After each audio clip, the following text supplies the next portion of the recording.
전국 10여 개 지자체에서 민생회복지원금 지급을 시작했습니다. 경남에서도 지원금 지급을 요구하는 목소리가 나오는 가운데 찬반 의견이 팽팽하게 나뉩니다. 설 연휴 경남 대부분 지역에 매서운 강추위가 이어지겠습니다. 25일 토요일에는 부산과 울산에 비가, 임시공휴일인 27일 월요일에는 경남과 부산, 울산 전 지역에 눈 또는 비가 내리겠습니다. 경남도 내 지자체들의 2025년 포부를 차례로 짚어보고 있습니다. 경남 동부권 핵심 도시를 꿈꾸며 양산시는 고품격 힐링 도시 양산 건설을 최우선 과제로 실현해 나간다는 계획입니다. 우리 지역 국회의원들의 최근 활동 소식을 전하는 국회는 지금입니다. 지역마다 활발한 의정 활동을 펼치고 있는 도내 의원들의 활동 짚어봅니다.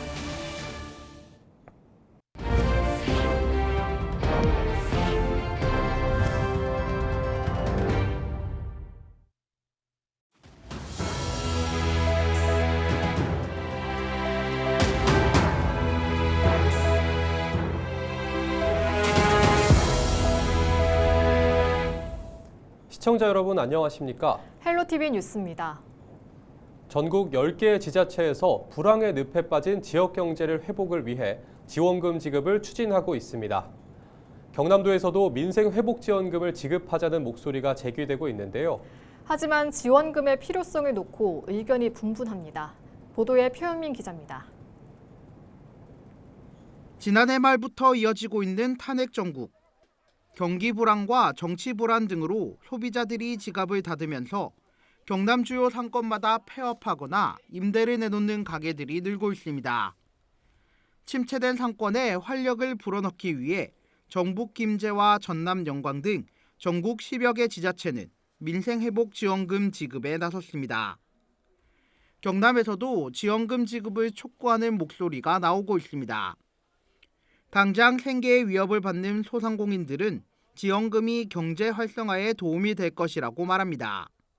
서민들 먹고 사는 게 빡빡하고 힘든데 정부에서 지원을 해주면 또 재래시장 소상공인들도 많은 힘이 되지.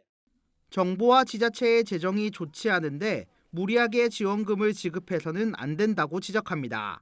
정부 지원이 지금 많은 것도 아니고 우리 시장에서도 자금이 있는 것도 아니고 그 전부 빚내거나 세금이라든가 이런 거 갖고 나눠줘야 되는데 내는 그 돌려받는 거 아닙니까? 그럴 필요가 없다고 생각합니다. 재정 여건이 허락하는 범위 안에서 지원해야 한다는 의견도 나왔습니다. 개인으로는 바꾸는 쉽지만 그래도 나라의 살림이 먼저 우선이라고 생각하고 있거든요. 지역 정치권의 반응도 엇갈리고 있습니다. 더불어민주당은 민생회복지원금 지급이 지역 경제에 보탬이 된다고 주장합니다. 지난 코로나19 사태 때 재난지원금 지원으로 경기 부양 효과가 컸고 손세계 인여금 등을 활용하면 재원도 마련할 수 있다는 겁니다. 이런 것을 통해서 우리 지역 내 소비가 활성화되면 지금 어려움을 겪고 있는 많은 위기적인 상황에 처해 있는 소상공인들에게 작은 희망이 될 수 있고 이것을 계기로 지역 경제가 회복할 수 있는 그게 되는 것이죠. 국민의힘은 막대한 재정 부담을 어떻게 감당할 수 있냐고 반문합니다. 그러면서 사실상 시 예산이 선심성으로 사용되면 다른 주요 사업 예산이 줄거나 나중에는 시민 부담이 늘 수밖에 없다고 말합니다. 지역 경제를 살리기 위한 방법을 찾는 거지 않습니까? 근데 똑같이 어떻게 보면은 예산을 재정적인 투자를 통해서 결국은 경기를 부양을 일으킨다면은 그 재정 투자에 의한 물가 상승은 꼭 동반될 수밖에 없습니다. 이처럼 민생회복지원금의 필요성을 놓고 의견이 분분한 상황. 전문가들은 지속적인 소비 촉진 효과를 거두기 위해선 장기적인 경기 활성화 정책 발굴이 우선돼야 한다고 지적합니다. 헬로티비 뉴스 표영민입니다.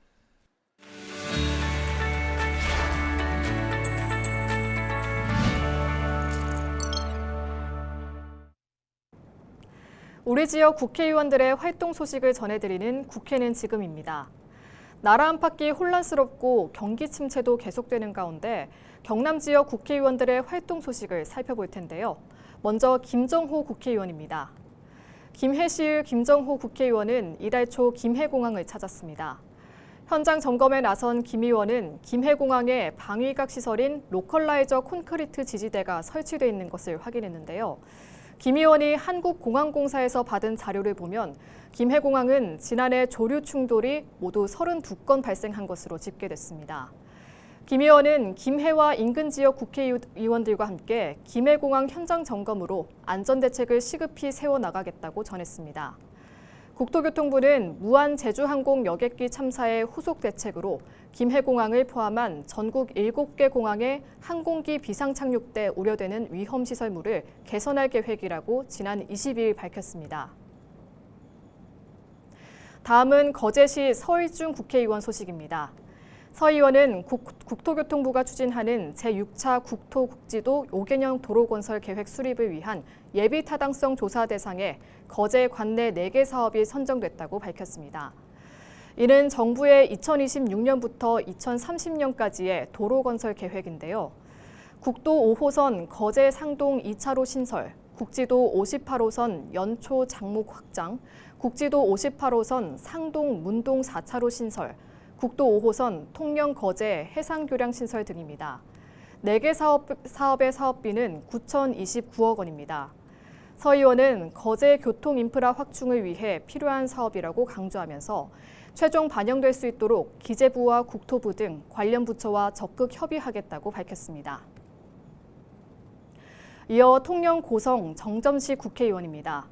정 의원도 지역민들의 수건이었던 도로 건설 사업이 국토교통부 예비타당성 조사 대상에 선정될 것과 관련한 입장을 전해왔습니다.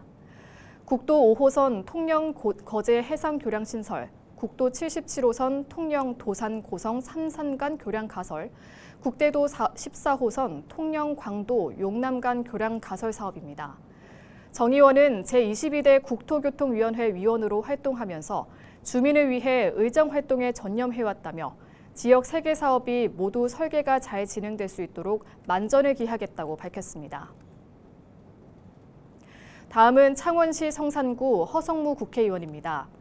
허 의원이 법률소비자연맹 산하 국정감사 NGO 모니터단이 수여하는 2024년 국정감사 국리민복상 우수국감위원을 받았습니다.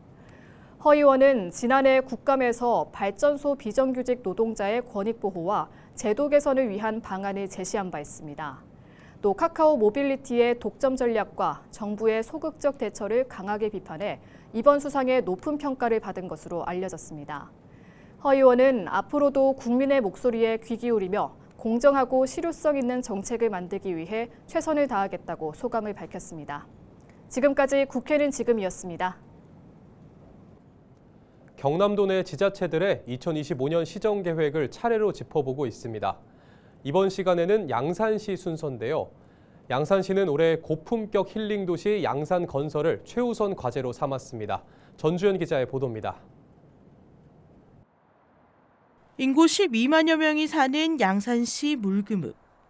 고속도로와 도시철도, KTX가 연결된 교통 중심지로 인구가 계속 늘고 있습니다. 나동현 양산시장도 올해 첫 공식 일정으로 물금지구 비전을 발표했습니다. 물금지구 비전의 핵심은 원스톱 라이프. 15분 이내에 모든 인프라를 누릴 수 있는 도시 환경을 조성한다는 것입니다. 단순하게 시간의 전략을 넘어서 환경적 지속성을 높이고 지역사회의 유대감을 강화할 수 있도록 이렇게 만들어 나가는 것이고 강점을 최대한 살려서 거기에 맞는 인프라를 다 이렇게 구축을 해서 만들어 나가도록. 또 국민 스포츠로 자리 잡은 파크골프의 기반도 확대할 계획입니다. 양산시에서 활동하고 있는 파크골프 클럽만 30여 개, 활동회원은 5천 명이 넘습니다. 외지인들도 자연경관과 어우러진 파크골프장을 찾으면서 제2회 대통령기 전국 파크골프대회를 유치하는 성과도 거뒀습니다. 여기에 내년이면 양산군이 양산시로 승격된 지 30년이 되는 만큼 2026년을 양산 방문의 해로 선포해 관광산업을 활성화한다는 계획도 내놨습니다. 축제, 문화, 예술, 체육행사 이렇게 해서 다양한 문화자연을 효과적으로 활용을 해서 양산의 그 이미지를 대내외적으로 알리고 또 관광객을 유치해서 우리 지역의 그 관광 산업을 활성화하고자 하는. 하지만 과제도 있습니다. 먼저 양산 동부권의 유일한 종합병원이었던 웅상중앙병원이 문을 닫으면서 응급의료 공백을 최소화하기 위한 현실적인 해결 방안이 필요합니다. 또 계속된 경기 불안과 전국 혼란 속에 불안정한 경제 상황을 극복할 수 있는 방안 마련은 최우선으로 추진해야 할 과제입니다. 올해 양산시는 민생 경제를 핵심 사업으로 두고 시민이 체감할 수 있는 경제 활성화 방안 마련에 집중할 계획입니다. 소상인들에 대한 그 지원책과 또 일자리 창출 분야에 우리 경영 개선 자금을 이렇게 푼다든지 이런 것도 그 한도를 좀 더 완화를 시켜서 그 폭도 더 넓히고 이렇게 만들어 나가는 정책도 더 좀 적극적으로 펼쳐 나갈 그런 생각입니다. 양산시는 첫째도 경제, 둘째도 경제를 올해 핵심 사업으로 두고 미래 가치가 숨쉬는 힐링 도시로 만드는 데 행정력을 기울인다는 계획입니다. 헬로티비 뉴스 전주연입니다. 설 연휴 경남 대부분 지역에 매서운 강추위가 이어지겠습니다. 기상청은 25일 토요일에 부산과 울산에는 비가, 임시공휴일인 27일 월요일에는 경남과 부산, 울산 전 지역에 눈 또는 비가 내리겠다고 전망했습니다. 또 28일 화요일부터 연휴 마지막 날인 30일 목요일까지 서부 경남 내륙을 중심으로 눈비 소식이 있습니다. 바다 표정도 좋지 않습니다. 다음 주 27일부터 나흘간 남해안 전해상에 높은 물결이 지속되면서 풍랑특보가 발표될 가능성이 높습니다. 도서 지역을 오가는 여객선 운항 여부를 꼭 확인하시기를 바랍니다. 설 연휴 육상과 해상, 공항, 항만의 기상 정보는 기상청 날씨누리를 통해 확인할 수 있습니다. 24일 부산문학관 건립 정상화 대책위원회가 미래지향적인 부산문학관 건립 장소를 찾기 위한 세미나를 열었습니다. 이날 세미나에는 황순원 문학관 소나기 마을 촌장인 김종회 교수와 전 부산문화재단 대표인 남송우 교수, 김천일 금정문화회관 관장을 비롯해 부산문인협회, 부산작가회의 회장 등이 참여해 부산문학관의 지향점과 건립 방향성 등을 논의했습니다. 현재 부산시는 지역 문화계의 수건 사업인 부산문학관을 당초 계획대로 290억 원의 예산을 투입해 금정구 구서동 만남의 광장 일대에 조성하겠다는 계획을 내놨습니다. 하지만 부산 지역 문학계에선 현재 건립 장소는 적합하지 않다며 미래지향적인 최적의 장소로 재선정해야 한다는 목소리를 내고 있습니다.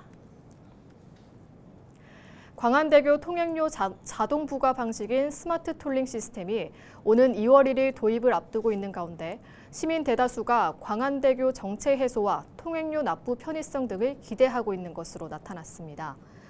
부산시설공단이 지난 22일부터 23일 이틀 동안 부산시 거주 20세 이상 시민을 대상으로 스마트 톨링 관련 온라인 설문조사를 진행한 결과 통행시간 단축의 62.2%, 통행료 납부 편의성 22.9%, 연료 절약 4.9% 등으로 응답자 90.5%가 정체 해소 등의 효과가 있을 것이라고 답했습니다. 한편 광안대교 스마트 톨링이 전면 도입되는 첫날인 2월 1일에는 전 차량 무료 통행이 적용되며 2월 2일부터 통행료가 부과됩니다. 창원시가 올해 열리는 진해 군항제에서 유람선 관광 상품을 운영할 계획입니다. 창원시는 창원문화재단과 위수탑 협약을 맺어 선사와 여행사를 선정하고 진해 군항제와 연계한 유람선 관광 상품을 개발할 계획이라고 지난 23일 밝혔습니다. 이 유람선은 진해 군항제 기간인 오는 3월 29일부터 30일까지 1박 2일간 진해항 제2부두에서 출발해 진해 앞바다와 저도 일대를 운항할 예정입니다. 시는 불꽃쇼와 공연 등 다양한 프로그램을 준비할 계획이며 객실 예매는 2월부터 온라인으로 할 예정이라고 전했습니다.